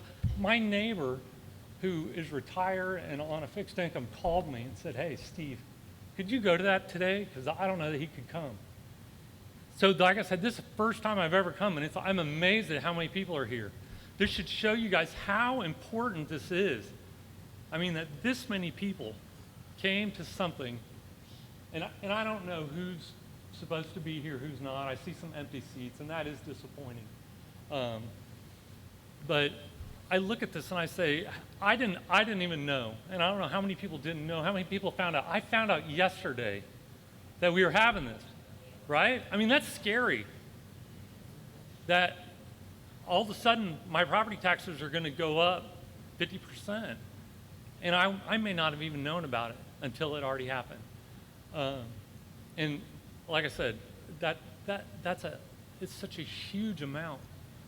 You can say, hey, it hasn't gone up in 3 years. You know, I can't say that mine haven't gone up in 3 years. But I can say that I haven't been involved in the government, in the commission, in the things. But it's going to take people like you guys that are out there. So I don't know how District 1's going to go. I'm District 1. So depending on how this goes, I would love to be more involved in what's happening. And I would hope others here want to be involved also, and you do because you're here. And that's how we take some of this stuff back. If these folks aren't going to listen to, and I don't know who, I think it was Mr. Shelton, if I have that right, saying, you guys represent us, please represent us. That's what we're asking. And listen to the constituents that are out here and the folks that I know probably aren't here that still didn't know about it. And I thank you for your time. I thank you for the opportunity to come up and share. And I know there's probably a bunch of people out here who haven't said anything, but have a lot of the same feelings that everyone up here has had that's passionate about. So thank you for your time. Thank you for your time. Yes, sir. Yep.